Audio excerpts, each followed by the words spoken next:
What I'm showing you now is a forbidden and cursed image. Hey everybody, it's your boy Nerdicane, and I am a little pissed off right now. I'm not stomping around in the streets. It's not really ruining my day, but something has happened in the world of comics, not even in the world of comics, it's in the world of comic book art. This image, the image that you're seeing right now, is the supersona of one Babs Tarr. I've done reviews on her artwork. I've done reviews on her comics before. I am a big fan of her work. I think her work is some of the most stylish and attractive looking work in the industry today. But this is her supersona.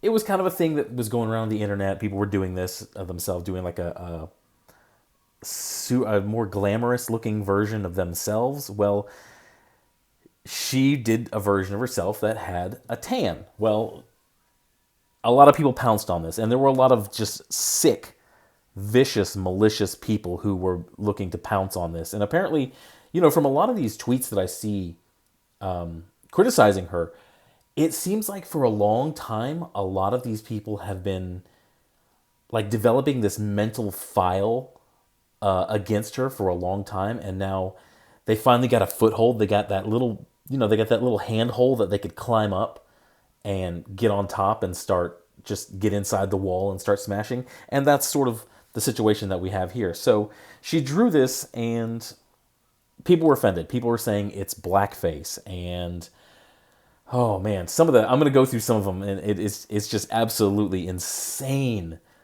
the mental gymnastics that some of these people have gone through in order to be able to attack her and feel good about it. Something I don't normally do. I'm blocking out people's Twitter handles and things like that because, as always, I don't want you to contact them. I don't want them to harass them because they think any type of criticism or interaction that isn't total agreement is harassment. That's how they feel about it. So I'm blocking people out. Normally, I think people, if you're posting something on Twitter and you're an adult, you should be able to stand up and account for what you said. But the problem is we're not dealing with adults. We're not dealing with rational adults here. So like here yesterday, I was responding to somebody. I was going through seeing what the outrage, if the outrage had a common thread, and that's sort of what I've found in a lot of this. But here's somebody. He's an artist, I guess. He posted this. He was wondering what the image was because he couldn't find the image. Well, I said, you haven't seen anything in her past. Nothing's been a red flag to you because, I said you're a sane, rational person. Well, here's his tweet. He proceeded to prove me wrong on that he is not a sane, rational person. Yeah, he had this huge blow up at me on a post, and after that I basically just said, okay, here's the image. I showed him the image. I said decide for himself, and he told me to fuck off again. That's not the brain of a rational person. So I apologize. I apologize for saying you were a rational person. And I was wondering why he had so much vitriol for me. I was like, who is this guy? I've never even interacted with this guy, but he's like saying he knows what I'm about and all this other stuff. Turns out he and I had a little beef, probably a year and a half, maybe 2 years ago. He was part of a podcast that was being very critical. I think he was being critical of one of my videos. The point is, I didn't remember it. I didn't hang on to it. I wasn't angry about it still.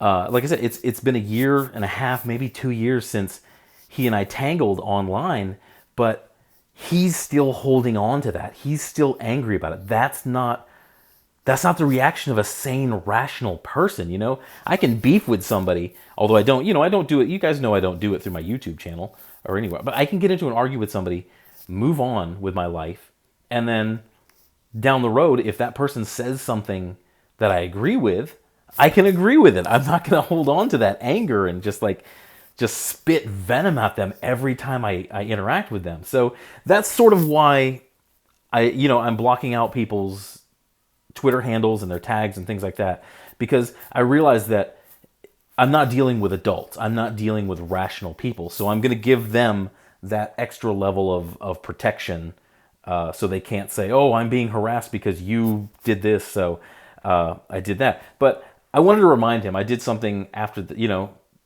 in this video. I cut off conversation with him because he told me to F off 3 times, and I'm like, okay, fine. You want to pout? I'll let you pout like a child, like a big loser child. I want to take a moment to show you a picture. Look at the screen right now. This is what blackface looks like. Okay?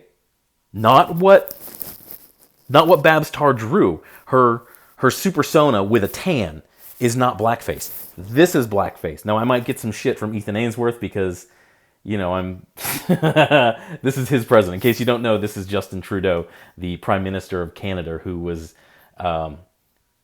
photographed in blackface many times throughout his life.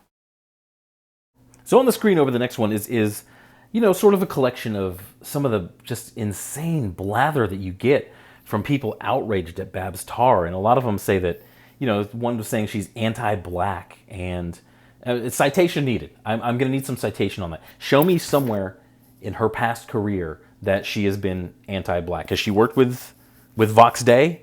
Has she worked with any of those guys over there? No?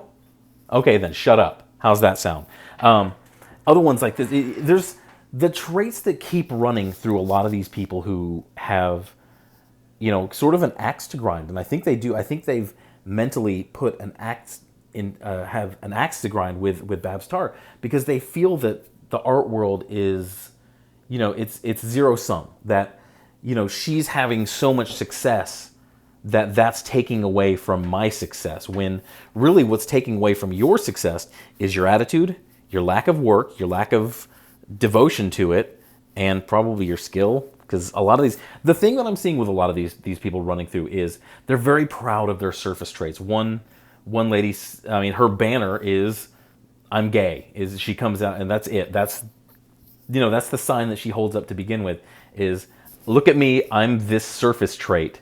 And then that's it. There's really nothing beyond it. Another one posted her. All of these people post their pronouns because that's the most jag-off thing you can do in this past decade.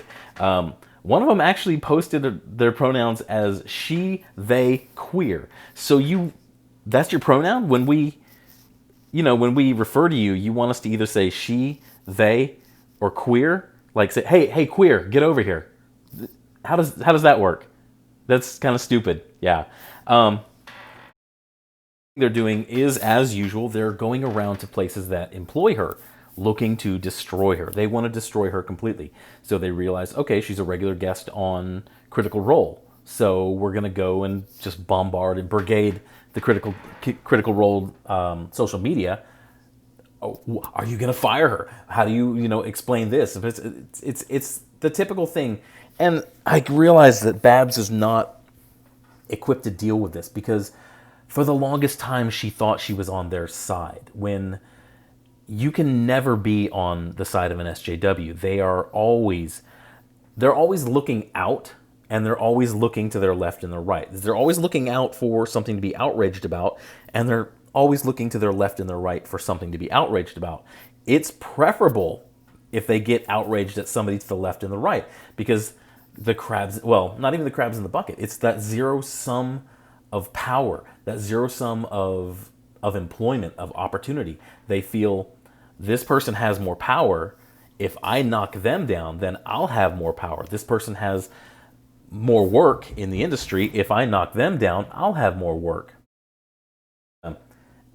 When you're done destroying Babs Tarr, and believe me, she's helping you do it, when you're done destroying it, there's no job at the end of it. It's not going to increase your ability to get a job. The only thing that's going to increase your ability to get a job is to show a skill level of a Babs Tarr to get work. That's how you get work, is devotion, dedication, practice, just work. Work leads to work. So that's destruction does not lead to work unless you're, in construction. But I don't think any of you guys could ever swing a hammer, if you ask me. The common thread is that a lot of these people who were, they're criticizing her most vehemently, most venomously, they're artists too, and they think, it's a level of jealousy. There is a level of jealousy towards Babs Tarr, and I think that's sort of what's fueled this as well. And they, as I said before, they've been building this mental file, like a KGB file, on a person, that of things that they thought were, the word problematic, I hate that word, but, wasn't really enough of a spark. But now that there is a spark, they're taking all these files out and all this wood that they had piled up. Like, oh, I can throw this on there. I can throw this. Everybody's mad at her, so they'll think that this bullshit, dumbass thing that I'm mad about, that'll just burn on this fire too because everybody's mad at her already. To that I say, fuck you, you sick-minded, destructive fuck. Probably the worst thing that she could do is she apologized, but she didn't know that. She's been shielded because she felt that she was an ally. She's been shielded from these sick, venomous, vicious motherfuckers out there on Twitter. She's been largely shielded because she felt that she was an ally, and she's never had to deal with the things that John Malin has had to deal with, that Ethan Van Sciver's had to deal with, that, this cancel culture, and I spell that with a K. She's never had to deal with that, so she always thought that she was an ally, so she thought, okay, I can just do an apology. They don't want your apology. They want you to burn. That's what they want. There's a big hole in them. It's a big emptiness right in the center of them. And there isn't enough destruction. There isn't enough burning. There isn't enough ruination that can fill that hole. But that's the only thing that they can grasp. They don't like success. They hate successful people. And that's why they don't reach for success, because if they feel if they reach for that success, they're going to become the thing that they hate. So they reach for destruction, trying to destroy successful people, trying to pull other people down. But the apology letter sort of drew the ire of Just Some Guy. I like Just Some Guy. I think he makes really great points. He has a really good voice. He has a really good perspective on nerd culture and the comic books. But he said that, it was titled, "You Get What You Deserve." Babs Tarr is getting what she deserves. And I got to disagree with that. Respectfully disagree with that, in that she made a mistake. The mistake wasn't the drawing.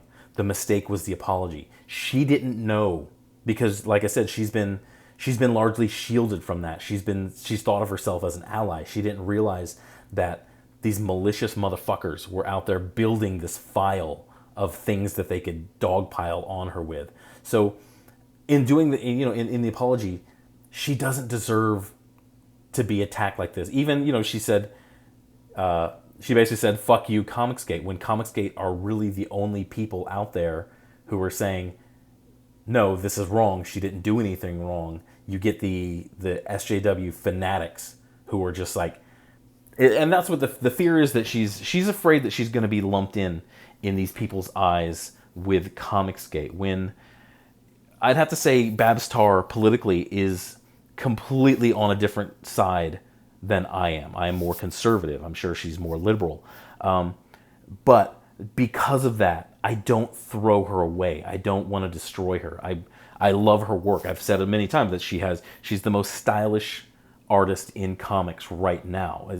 And I don't mean like artistic style. I mean the clothing. She's got an eye to fashion. She's one of the best artists for doing a very hip, young style. So she didn't do anything wrong. There was nothing wrong. To a normal, rational person, even the apology wouldn't be a problem. But the SJWs, they see that as capitulation. Once they get that handhold, they're going to climb up. They're going to climb over your walls, and they're going to burn down your house. And that's exactly what they're trying to do right now. But I put this is a tweet that I put out there. I haven't gotten any responses to it. I'm asking these SJWs out there, these people who were trying to destroy her, where is her redemption? Set the bar. You set the bar right now. Tell us where Babs Tarr becomes redeemed. What does she have to do to become redeemed? And if you ask that question to these people, they would probably have a very difficult time coming up with an answer, or they would come up with an answer and then they would move the bar when she reached that, because that's not in their heads. And that's really, Babs, if you're listening, you should ask this question to the people who are trying to destroy you right now. Where's the bar? Where do I fix this? How far do I have to go to redeem myself in your eyes? And I think you'll find there's no redemption. They don't like redemption. They're not going to redeem you in any way, shape, or form. I hope this doesn't destroy your career. I hope you keep writing, and I hope you realize, just mute them. Let them scream into the aether and say goodbye to them. But that's all I got for this one. You guys Go have a good day. Bye.